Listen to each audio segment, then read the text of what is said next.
This is day 1706 of the Arukh HaShulchan Yomi. Today we're doing Choshen Mishpat, Siman Shin Nun Tes, Sif Tes to Dalet, and then Siman Shin Samech Hey, Sif Aleph to Hey.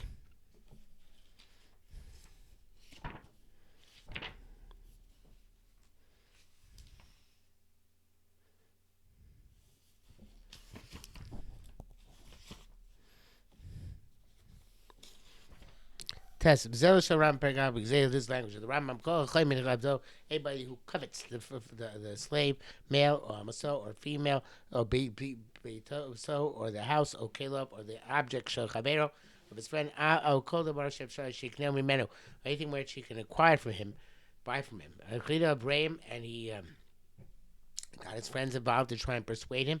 And he pleaded with him until he actually succeeded in purchasing from it. You will violate lo sachmod. Anybody who desires the house of a wife, the kalov or object of his friend,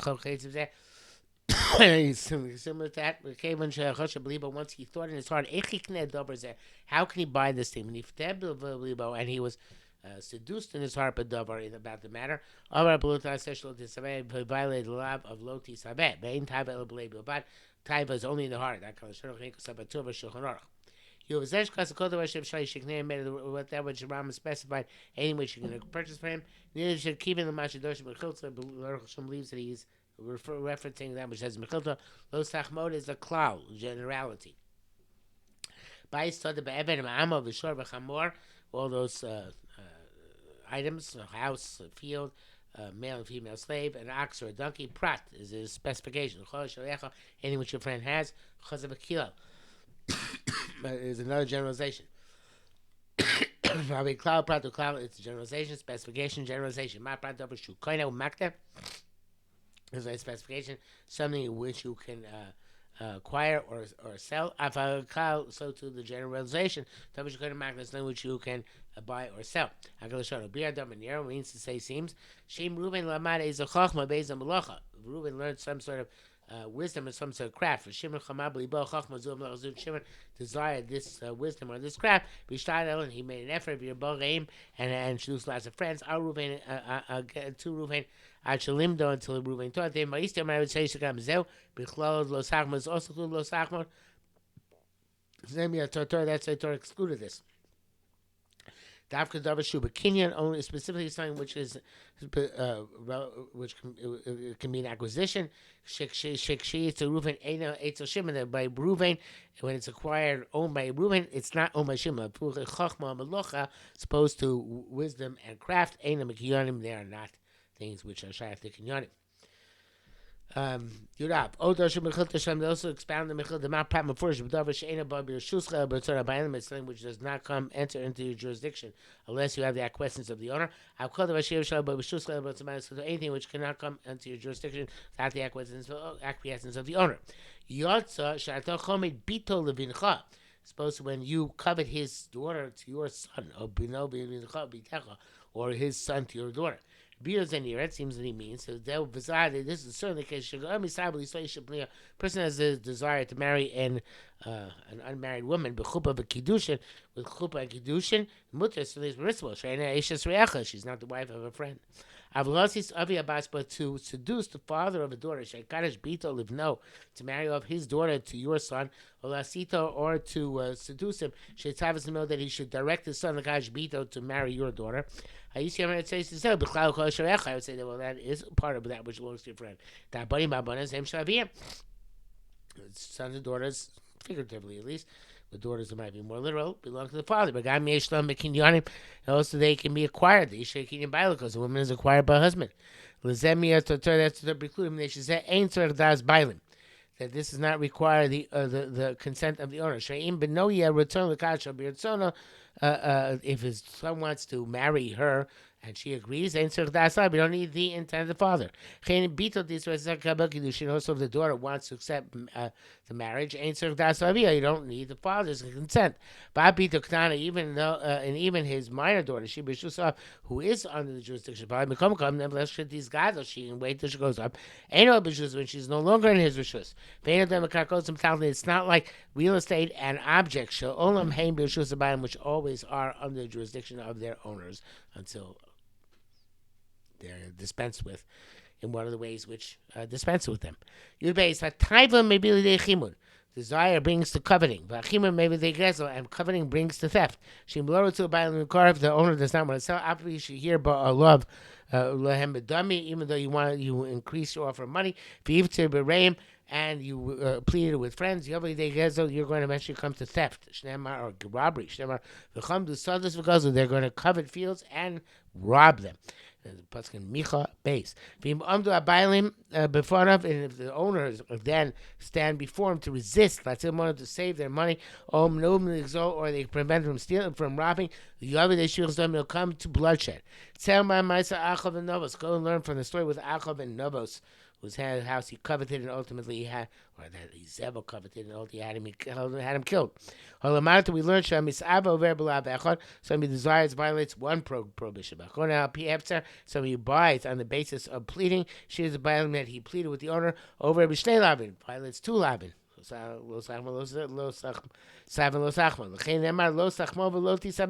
That's why it says both. If you actually robbed or stole after making an effort, and I guess you succeed, over b'shlosh labin you come to violate three labin: the taiva, the chamda, and the actual gzela. You give a below tachmon in the prohibition of tachmon. Ain't no puzzle edus. Sure, doesn't. If you violate that, you don't become puzzled for testimony and for oaths. People mistakenly assume that lo tachmon is only a violation if you don't pay. For the Ram becomes clear that al lav lo tachmon obrim af shenasa mos emogan isratza. You violate the lav lo tachmon even when you pay the money and the owner acquiesced. Wow. Therefore, a person should be careful not to buy stuff from somebody who's not a storekeeper. Unless the seller asks him to buy. You doubt. Since once you explain the prohibition of Sachmon, move on. Obviously, we can understand the Kol Shekain, but certainly somebody compels his friend to sell him his objects, even though you pay for it. That's the prohibition. That's the prohibition of Chamas. Nevertheless, the puzzle is the Elo din Gazli puzzle with the rest of the Rabbanik was Tam Lusham. Nevertheless, in terms of Sul Edus or Shvua, he's not a Gazan the Raisa, he's only a puzzle the Rabbanim. But Lavlo Sachman ain't Safi Rabbanim, and the somebody by its level, so Sachman is not even puzzle Rabbanim. Commotion is time she's by because people don't realize how prohibited the prohibition actually is. And now let's go on to Shin Samechei. Aleph Tehei. Shin Samechei goes up any of them, Imi Gaza Madi, or somebody who robs does not know from whom he robbed. What's his halacha? Ava goes to Chamisha Nashim. You rob one of five people, any of them is a man, you don't know which one of them. Cholchad Omer Ishwan says, Osi Gaza, he robbed me. Abi Shein Shem Eidim Gaza, even though no witnesses that he robbed. Hare Kolecha Man Nishpash Gaza. Ishwan takes an oath that he was one who was robbed. Which I Kolecha Vech, it's got to be each and every one. But Ava Gaza and Toy Neg Kolecha Man. Tana Shema, even though the Gazan has against each one of them a doubtful claim, you can say, well, maybe you're not the person I stole from. Because others came in the Nega Kulam Toim Bori, Shalo Gozal, Rak Echa Mehem. Well, actually, I don't think I played that right. But I have a guy, the guys in Toim Nega Kulam Mehem Tana Shema, even though the Gaza only has a Shema, maybe they didn't still for use, so therefore why do they have to take a Shavuot in order to collect? Koko nevertheless came in Nega Kulam Toim Bori, since collectively he has a Tai's Bori, a definite claim. Shalo Gozal Rak Echa Mehem, you only could have stolen from one of them. Therefore each one of them has to take the oath to get the money. Because it's like the object of safekeeping in Simon Shin. The Medak, Mishlam, where he should have been meticulous in ascertaining who gave it to him. Then he has to pay both of them. Koshkin Gazlan, certainly if he stole, Shchai Shchai Kol Echad has to pay each and every one, i.e. they swore by them taking oath. Actually, it's bar. Even though we've learned several times that they were lenient on Gazlanim in order to, as incentive to do tshuva, and that's in terms of the payment. Whether he how much does he pay money, or does he have to get back the object itself, or does he acquire the improvements which he improved in the animal or other lost object? I have a comment here. I'm not gonna love. If we're lenient, lo yishlem like nigzel kerak zela, then he won't end up paying necessarily. Only a 20% chance. So they pay the person who he's told the principal of the theft. For lo yagil lo chamisho karen, and he's only at best each one will only get a fifth of the karen of the principal. You can't be lenient in this case. Says by Simon Shinsan about the Emekami Gazabas Shua. That says Simon Shinsan about you don't accept the compensation from a Gazan who's actually doing tshuva, lest he be impeded from doing tshuva. Zeba Gazan Shkol Yiskoya B'Gzela. That's talking about a Gazan whose main occupation was Gzela. Also when the Gzela is not extant. Because I'm sure he wrote there. Yeshu sure those who say the Medina Menia Gazel b'nei Mistag, according to strictly of law, the Gazlan can put the stolen object among the 5 people and leave. Vein came down so most supposed to not hold that way. Chaim Pasko Rifa Ram Rush Chaim Stamu Slasmu Rabbi saying about Shulchan that's not effective. The Gam Kimli Kachogim and a Gazlan Lita Yocholiton, and the Gazlan can't even claim I hold like those who hold that he can put the Gzela between among them all and leave. Can't do it. Base Chedemar so to the guy said because after each time I stole the two people. Zem Mana or Zem Masayim. When I stole $100 from, the other $200 from. Each one of the two was demanding $200.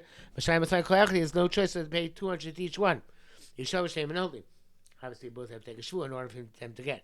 Was having the Pikadim Sham like by obviously safekeeping. The Makon the Havale the Maytak, the place where he should have known what he was doing. Masayim Masayim he has to pay $200 to each one.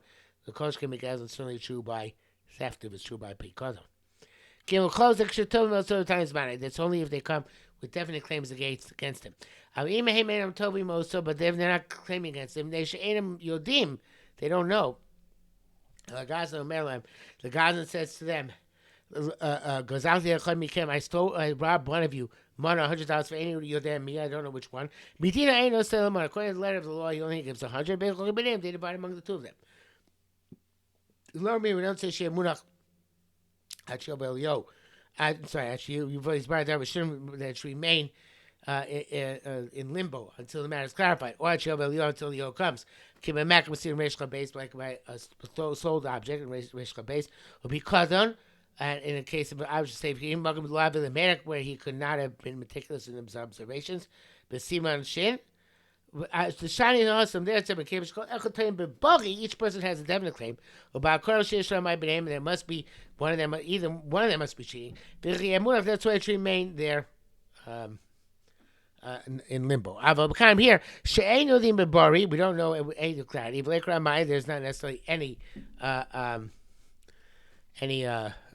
cheater because each one perhaps had something stolen from him. Yachlok, they should buy it up.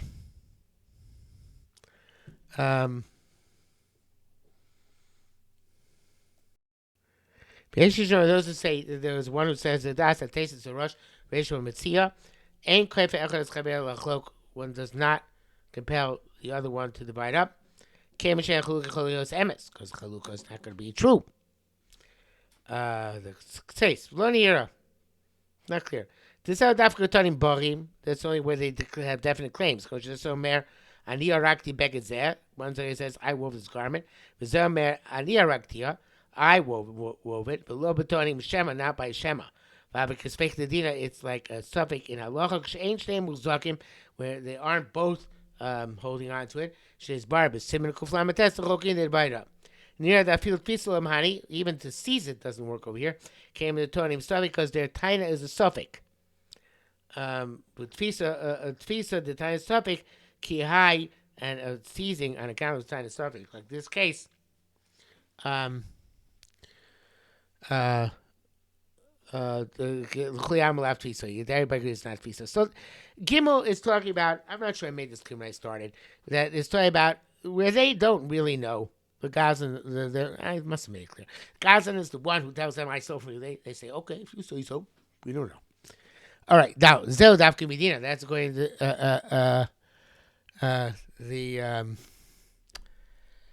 that's going to declarative law. I mean, but Gazan says to Shemai. Gazan wants to be Yotzei, his heavenly obligation. So Hashem Kolech Bechad Apil B'Shatonim Shema. He has to pay each and every one, even their Shema, even their claims are doubtful. Even though an object of safekeeping, he's exempt even to be Yotzi de Shemaik, which I'm assuming Shin. Shani also have the Medak there because when they were giving an object for safekeeping, they should have been meticulous in their records. Here, they don't know. What are they supposed to do? Those who say it's only when he says, I stole, and you were there. But he says, I stole from you, I robbed you. He doesn't back to each one. I feel about it. He was declining to be Yotzei, his heavenly obligation. Because the person who was robbed should have paid attention. But Choko led the argument on him. The Iker have a Layla kind of way to speak on it. The primary time when you're supposed to be meticulous and observe what's going on, know what's going on. When you're giving hours of safekeeping. But Zelo, when a person's being robbed, you can't be so precise at the time he's being robbed. He's afraid of it. Guy made a shot so he doesn't know he's going to actually get it back at some point. But it says, besides, you stole. You're a robber. You're a thief. You're a rusher. You have to find yourself.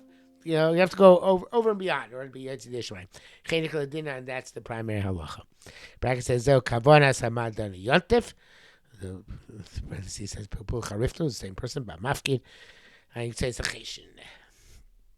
Hey, because of Mizem Masayim because of Mizem Money Mizem Masayim, sorry.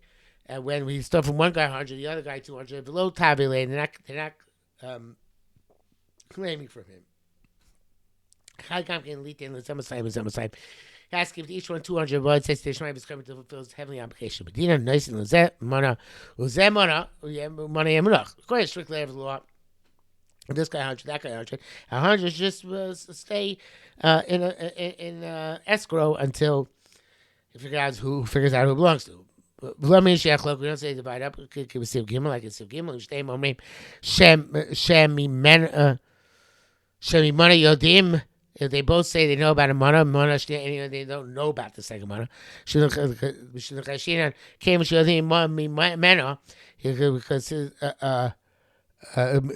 here we're concerned since they know about one of the 100, they should also know about the second 100. Maybe one of them is a cheat. He knows he was only robbed $100. So he took Mana. He wants to take the second mana. If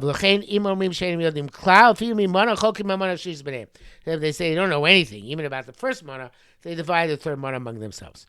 They're going to say, one guy says I knew about 100. Second mana, any of that I didn't know anything.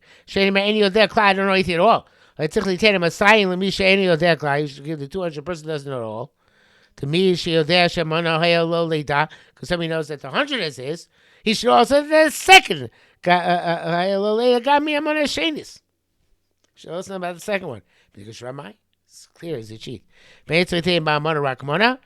You only have to get the one who claims 100. I feel about it says Shemaim, even because we say Shemaim, but Tzorach in Medina, it's not clear exactly which way to go with this. And we will stop here for today.